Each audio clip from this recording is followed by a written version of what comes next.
Sir મારા બનેવી હતા તો ગત વર્ષમાં સ્વરપેટી અમે ધીરે ધીરે અવાજ ઓછો થઈ ગયો, એક વખત અવાજ બંધ થઈ ગયો, તો સ્વરપેટી કઈ ઓપરેટિવ કેસ કર્યો એ લોકોએ. અચ્છા. તો એ સ્વરપેટીમાં શું થાય, ઓપરેટિવ કેસ સુધી જતી રહી વાત તો કઈ સમજાયું નહીં સર, પ્રકાશ પણ. યુઝ્યુઅલી જેમને વધારે બોલવાનું આવતું હોય છે, વોકલ અબ્યુઝ કહીએ આપણે.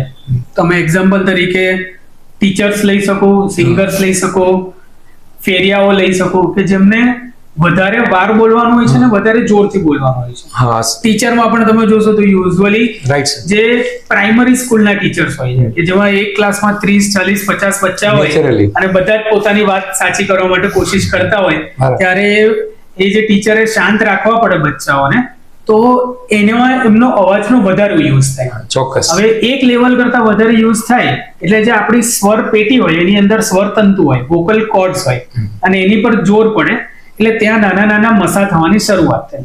એના લીધે ધીરે ધીરે ધીરે તમારો અવાજ બેસતો જાય, થોડું ખારાશ આવે અવાજમાં, તમે બોલો તો વચ્ચે વચ્ચે હવા છૂટે એટલે તમારા સ્પષ્ટ શબ્દો ના આવે. જી જી જી. તો આ પ્રોબ્લેમને અમે એક વખત દૂરબીનથી ચેક કરીએ, એને વિડિયો લેરિંગોસ્કોપી કહેવાય. એમાં પણ અમે ટીવીમાં જોઈએ અને પેશન્ટને પણ બતાવીએ. અને આના મૂળ 3 ઉપાય હોય છે. એક છે કે વોઇસ રેસ્ટ, અવાજને આરામ આપવાનો. જી જી. બીજું હોય છે વોઇસ થેરાપી, એટલે પેશન્ટ શું ખોટું કરે છે એને કઈ રીતે સુધારી શકે. બ્રીથિંગ એક્સરસાઇઝ, ગળા માટે એક્સરસાઇઝ, એ એક વસ્તુ કરી શકીએ. અને અમારી અમુક મેડિસિન્સ આવતી હોય છે.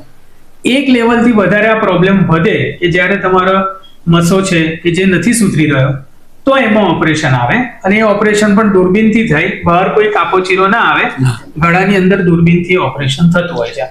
સો રેર કેસમાં ઓપરેશનની જરૂર પડતી હોય છે.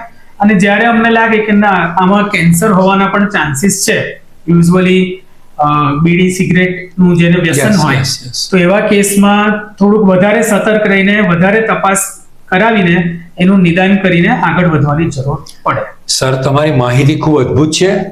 અમે બહાર પેપરોમાં થોડા વિડીયો જોઈને જે માહિતી અમને નથી મળી તે આજે માહિતી પ્રેક્ષક મિત્રો આપને મળી રહી છે, એ ખૂબ આનંદ.